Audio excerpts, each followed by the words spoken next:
did you start becoming a photographer? I guess I do recall growing up, I would take photos like on my parents' film camera, but it was more just probably me just like burning through film. Yeah. Wasn't really, I think I still have some of the like prints, just the ones you get at like the drugstore or whatever. And I had a friend who was taking photojournalism. That's what his degree was in. And he had this like big fancy camera. He let me play around with it and I kind of was like hooked on it. And I was like, oh, I really like need to get my own camera. What was the first gig? Was that Toyota gig was the first real big gig? That was probably the first big gig for me. And then starting out with like Instagram, there was always kind of those companies who would like reach out and be like, hey, do you want this like free backpack or free watch or free jacket? When you start to hit critical mass with this thing, where you're like, oh shit, this is like going to be a career now. And that degree that I spent so much time on, you're like, it's nice to have that, but this is happening. When was that moment? Honestly, it kind of just like... All right, I'm here with Michael Sugianto, and I said that right? In the pregame, we were going over that. Was that good? Yeah, okay, you're good. All right. So, before we logged on, going through the pictures and the Instagram and everything, it's a Tour de France of like just beautiful, places around the world. And, you're living that life, but I want to go back to the origin things like we do. How does somebody get to do what you do? So take us back to where you're from. Were you always an outdoor person? How did this start? Okay, how far back are we going? We're back to the beginning. We want to go back to where you're from. What did mom and dad do for a living? Let's find out what built you. For sure. I grew up and I was born and raised in Calgary, Canada. So it's pretty cold up here for a good half of the year. So you get summer for maybe 3 months and you got to take advantage of it.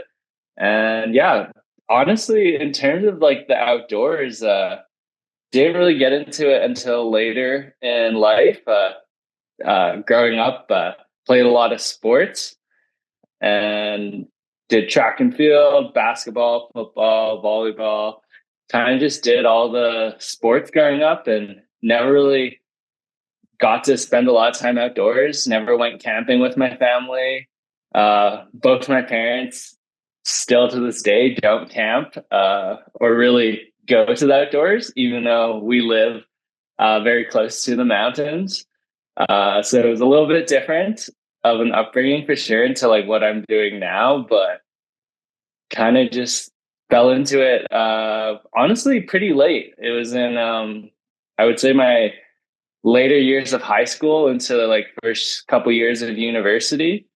And it was just like a really awesome way for me to get a break from studying and spending time with friends in a new kind of way. I went to school to study for chemical engineering. So completely different from what I'm doing now. And I ended up finishing that degree because I didn't really get into photography until about halfway through that degree. And then I was like, there's really no point in stopping now. I might as well just get it. I think I've done the hard stuff. So might as well finish it and then decide whether what I want to do. Because at that point, it was not really a business for me. It was just kind of like I would go out with my friends on any, I guess, like weekends or like spring breaks kind of thing. And I would go hiking and take photos and kind of, just started sharing on social media and ended up kind of growing a bit of a following through those kind of university years and started working, I guess, with different companies on different, I guess you could say, like photo campaigns and stuff like that. So I think in maybe my first year of taking photos, I ended up shooting photos for Toyota. And that was kind of, I think, when I got my first little taste of what it could be like to be, I guess, full-time photographer, professional photographer, whatever you want to call it. Now, what year was that though, when you started taking pictures and you're like, holy shit, this is making me possibly be a possibility of a career? But when did you start becoming a photographer? I guess I do recall growing up, I would take photos like on my parents' film camera, Uh-huh. but it was more just probably me just like burning through film. It Yeah. wasn't really, I think I still have some of the like prints, just the ones you get at like the drugstore or whatever. And they're pretty bad, but I want to say I didn't get my first camera until I want to say maybe 2013. Okay. And I ended up getting it because I had a friend who was taking photojournalism. That's what his degree was in. And he had this like big fancy camera and he let me play around with it. And I kind of was like hooked on it. And I was like, oh, I really like need to get my own camera. Didn't get something fancy, ended up getting kind of like your run of the mill, like beginner camera that I would say a lot of people who get into photography end up buying. And it probably cost me a couple $100 or something. Uh-huh. And then, yeah, from there, just kind of took photos with that camera for maybe uh, 2 years and then kind of just invested in better gear and almost the rest is history in some regards to that. What was the first gig? Was that Toyota gig was the first real big gig? That was probably the first big gig for me. And then I think starting out with like Instagram, there was always kind of those companies who would like reach out and be like, hey, do you want this like free backpack or free watch or free jacket? And like at the time you were like, oh, this is really cool. And like I like even though it was like in hindsight, you're like, that was really stupid of me. Like, well, I was basically just doing work for free kind of thing. Right. It was kind of cool to see that people just like even wanted to work with you in whatever regards that may be. But yeah, that Toyota gig was probably the first gig where there was like substantial money involved, I guess. Now, when you start to hit critical mass with this thing, where you're like, oh shit, this is like going to be a career now, and that degree that I spent so much time on, you're like, it's nice to have that, but this is happening. When was that moment? Uh Honestly, it kind of just like I just found myself like on any given time, whether it be like weekends or breaks, I would be like out taking photos. And then the rest of my week, I was like stuck at school studying. I usually go to school at like 7 a.m. and then I probably wouldn't come home till 11 p.m. or 12. And I would just spend all day at school. And obviously, I'm not studying the whole time. I would probably break it up with like going to the gym here and there and going to classes and whatnot. But yeah, I kind of took every opportunity I could to go out and take photos, whether that be just out to like the mountains in Banff, which is only an hour away, Mhm. or planning like ridiculous, like 5 day road trips where we would drive from like Calgary to California and back. So you've been to a lot of crazy places. It looks like I mean, a lot of what stands out, the most since in your when you go through the the chapters of all this. What are some of the places that really stand out for you? um, in terms of just like places to take photos of, or just even just travel in general. Just traveling in general. You've been all over the world. It seems like, I don't know what is, you look at your Instagram page and it's like, holy shit, this guy's been like everywhere or a lot of places. I mean, what really stood out for you? I mean, I'm the type of person, I just to preface this, I don't really like planning trips. Huh. I just like I will go and I'll take photos for whoever wants to be on the trip or whatever. And I kind of like to just go with the flow on trips. If I am going on my own like solo trips, I'll kind of Mhm. just go places and figure it out.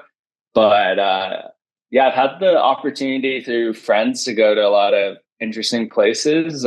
Probably the coolest one, looking back, is probably Antarctica. Oh shit. Oh yeah. Yeah. I've talked to a couple of uh, people who've been at Antarctica, and that just going there is like a feat unto itself. Um, yeah, it was quite a long trip. It was kind of a last minute trip too. originally the game plan was to go down to Patagonia in Argentina and just hike and mountaineer and climb for about a month. And just someone who was helping plan our trip, she runs like a travel, I guess, like agency company where she like organizes people's trips. And she kind of presented this opportunity for us to go to Antarctica to take photos for her company.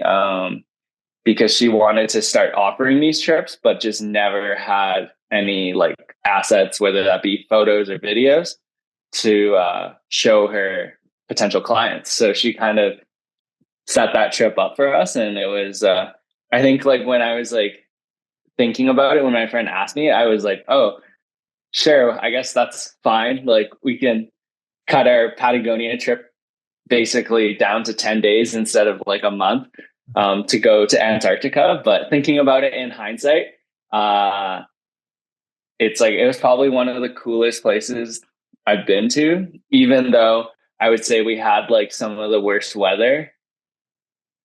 It was just like super cloudy or snowy like every single day. We didn't get to go out on as many like excursions as I think the company had usually planned for just because of the weather. So it wasn't like, I wouldn't say it was the most ideal trip, but just to be able to go to Antarctica, I think is kind of a cool thing. And yeah, Is I that, would say, yeah, that's definitely up there on my is list that your of most cool challenging places. shoot? Was to Antarctica? Honestly, probably not. The setup of it was like very, I would say, in some, I guess, like to be blunt, like it was fairly luxurious because it was like we were on a cruise ship for like 21 days or just under 21 days. So it was like, it wasn't that hard when you think of like Antarctica. Like it's not like we were like in the middle of Antarctica Yeah, on like snowmobiles or like small planes. right. So it wasn't too terrible, I would say.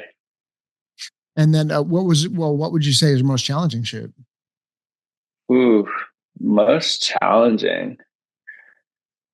That's a tough one. I feel like Hey, I've typically, seen you take pictures of like cheetahs and shit. I don't know, man. I mean, I mean, how'd you take that? They must have a long lens for that. honestly, I don't, because I don't really take wildlife photos. And You know, yeah, I isn't there recently, isn't there a picture you took of a cheetah or something on there is. I did. I went to Africa, like, how do you forget something like that? You it's traveled a not that lot. I forget. It's more just like I don't always look at a lot of my images No until like shit. it could be months after. That's And I funny. don't even look at them really in the moment either. Hmm. So sometimes it's like you'll go back on your hard drives and you'll find some images that you're like, wow, I didn't know I took that. Um, but yeah, no, Africa was a trip that was more of a family trip for me. Mhm. Uh, so I don't actually have all the like you could say like wildlife photography gear that one would like to have if they did wildlife photography as like their career. So I Mhm. kind of just brought whatever I had that I use for all my mountain sports stuff. And luckily I was presented with this opportunity to take some photos of leopards, lions, and all those cool animals. And kind of just I think they're cool photos, but I'm sure uh, a lot of wildlife photographers would be like, "Wow, I wish it'd probably be better if I had a longer lens or something." Well, So, the thing is, though, without that long lens, you had to get closer up. So, how far away were you from that leopard shot? That it was a leopard then that I was looking at. yeah, How far away were you when you took that picture?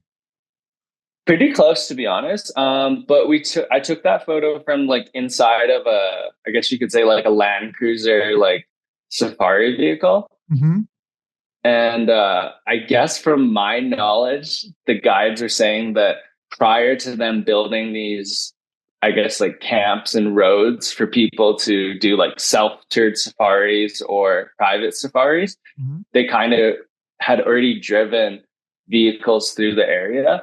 So a lot of the animals kind of were familiar with vehicles and kind of just viewed them as these like big objects, almost like the size of elephants. So it's like a lot of the animals aren't really interested in the vehicles because it's just a big object to them. They don't see the individuals, I guess, Right. in the vehicle. So if You gotta trust when you roll down that window though. You're like, all right, bro, I'll take your word for it. Cause that's what you did, right? You rolled down that window and you stuck the lens out of the car a little bit and took a shot. no, actually no windows. No windows. So they could No, just it's just open. they just climb right in there if they freaked They out, if they could. got freaky deaky, and they just be like, you know Yeah. what? I don't like the smell of you, or the I'm just gonna like, and just or I do like the smell of you, and just you didn't were concerned with that though. I feel like I was less concerned. But I think that might be in part that since growing up in the Canadian Rockies and spending so much time in the backcountry out here, there's a lot of bears and other wildlife out here. So I've had my fair share of run-ins with them, and I feel like it's always been a very positive experience. So I it's don't know. it's kind of I'm just getting over watching 1917, or the Yellowstone spinoff, and where the guy gets like totally jacked up by a leopard or something. So maybe it's just me or a cheetah, whatever it was. I mean, they got to make it exciting for everyone looking at home. That's for sure. Meet the Bolo Pack, the ultimate travel companion that transforms into a hammock, a pop-up tent, and even a cooler. Whether you're hiking, camping, or chilling at the beach, the Bolo Pack has you covered. First up, the Bolo Pack is a sleek, compact backpack, perfect for day trips or long adventures. Need a break? With a simple pull, the Bolo Pack transforms into a relaxing hammock, perfect for catching your breath during hikes. Planning to spend the night? The Bolo Pack also converts into a pop-up tent, giving you shelter wherever you go. And the best part? The Bolo Pack doubles as a cooler, keeping your food and drinks fresh for hours. Let me show you how easy it is to switch between modes. First, the hammock. Just a few simple steps, and you're ready to relax. Next, the pop-up tent for quick shelter setup. And finally, the cooler function, ensuring you stay refreshed on the go. From day hikes to weekend getaways, the Bolo Pack adapts to your needs. Whether you're chilling, camping, or keeping your snacks cool, ready to upgrade your travel game? Get your Bolo Pack today and take your adventures to the next level. Link in the description.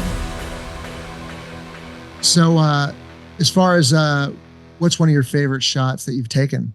I know it's tough to say, but yeah, there's got to be like maybe several that really kind of stand out where you look back and I'm really proud of that piece of work. Ooh, It's tough. there's nothing honestly that like kind of what you're describing where it just like is like stands out as this like crazy shot. I think that kind of comes with the fact that I don't ever really set up a lot of my shots, and it's not really the style of photography I enjoy. I kind of just like having a camera with me at all times and just taking photos of whatever's happening. So a lot of times, I would say like some of my favorite photos are moments where it's either someone smiling at the camera and you kind of just caught them doing this action, or maybe it's a dog sitting in the doorway, just something that's like almost, I guess you could say, like you couldn't recreate it if you wanted to. Right. And it's a very Zen-like way as an artist to really, if you wait till the moment strikes you to where, something happens organically, so to speak. Yeah. Yeah, basically. Yeah. It's like not a lot of planning. It's just kind of like it just happens. And if maybe I didn't click the shutter that instant, then I wouldn't have that photo kind of thing. So it's kind of this like tug and pull of taking photos and not taking photos and just being present with whatever you're doing. What's the movie with Sean plays a photographer, and it's Ben Stiller plays a down and out guy that's he's in Iceland, and he Is wants it it's like Walter something, Walter yes Mitty? Yeah, yeah. Walter Mitty. Have you seen this movie? Yeah, I have. Every photographer should see this movie because it sounds like when you say, sometimes I don't even look at my pictures. I just, but there's this one for everybody listening. It's Sean Penn is looking through the lens, and they're up in Iceland or Greenland or whatever, in the middle of nowhere, and they're looking at an antelope or elk or some shit like that. And they're on a mountain.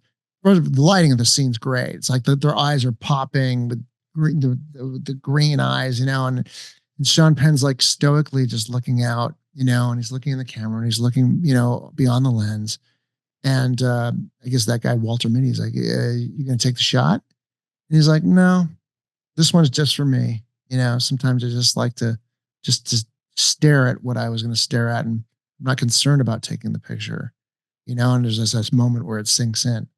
Do you have that moment sometimes where, because you've been everywhere, so many dynamic places though, sometimes you just kind of like, you know what, this is the right time to just kind of take a moment, put the camera away for a second, have that really meditative kind of blissful state? I think it's a place that I'm very like familiar with. Like I guess like I would say anywhere in the Rockies, like where I basically spend most of my summer, Mhm. I have no problem doing that, like not taking photos and kind of just hanging out with friends and whatnot. But I would say I definitely still struggle when I'm like in new places like Africa or Antarctica, and like you have that opportunity to take photos of penguins or elephants. It's pretty hard to necessarily like put down that camera. I would think, because as an artist, you love your dudes, like, oh, I gotta get this shot, and if something, how could you turn down, that opportunity? But, I guess that's why this character in this movie, Walter Mitty or whatever it was, uh, uh, and so I only saw it once, but whenever time I think about a photographer just taking that moment, it gets to that point where it's like, you don't feel compelled, just to soak it in, it does for your eyes, and but when you see your pictures, and I really should, and we'll plug, in a moment, your Instagram and all that. It seems like a lot of your stuff has that essence to it. This very peaceful kind of. Everybody's got their song. Other people, other photographers will take it has renegade kind of a feel to it, or it has like a this kind of feel, different types of feel. Yours seems like it has a very peaceful calm to the essence of it. Is that your nature, or is that just you find yourself in those situations? I think it's definitely part of I think how I go about taking photos. I don't really like being intrusive with my photography.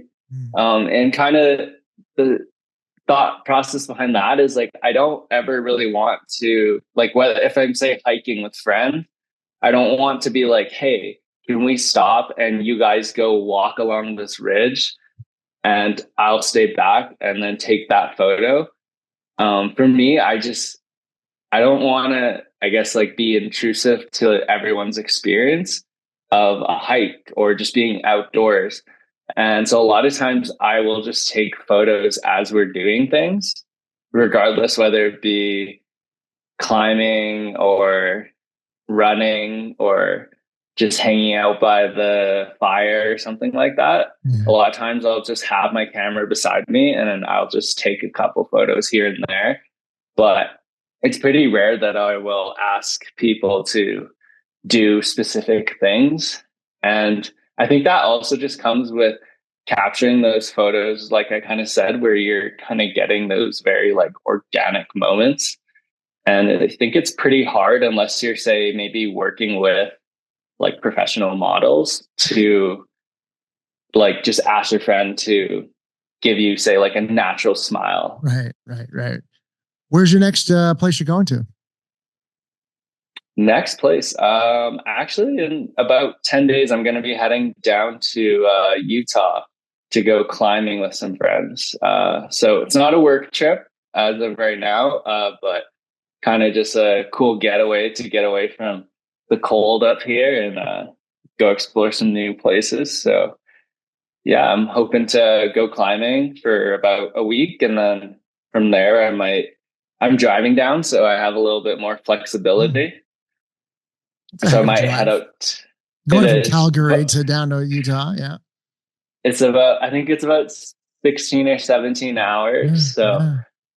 it'll probably be about a day and a half of driving or something. But I love driving. I think I have like 300,000 kilometers on my current vehicle that I got, I think, 5 years ago. You got a lot of So content. The content will continue on that journey.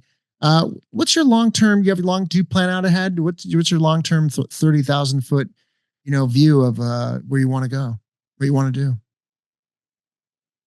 in terms of your career, your just life, for sure.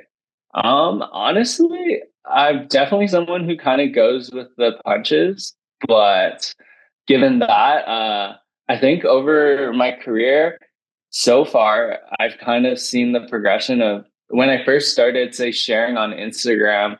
Uh, it was a different time. I always tell people where it was like, oh, you just post whatever, and people just liked it, and you just kept doing that, and it was like kind of a recipe for I guess like success in some regards. And there's just like a style of photography where people really liked photos of like massive landscapes with like tiny people wearing bright jackets. And although I feel like people still enjoy those images, it's not something I personally enjoy taking anymore.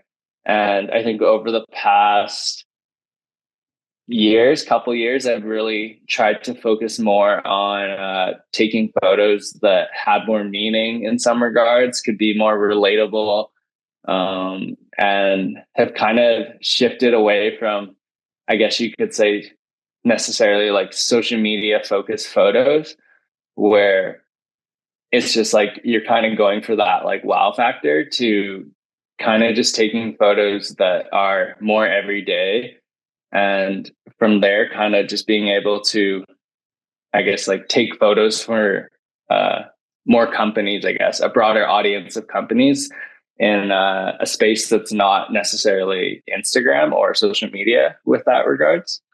So that's kind of, I think, where I'm moving, or I have been moving for the past maybe 2 years. And then also maybe exploring a little bit more in the video space as well, which is a challenge. I think I always kind of say it's pretty hard to go out and take photos and film a video all in kind of one outing. It's kind of like one or the other for me. It's like, if I want to take great photos, you gotta just focus on that.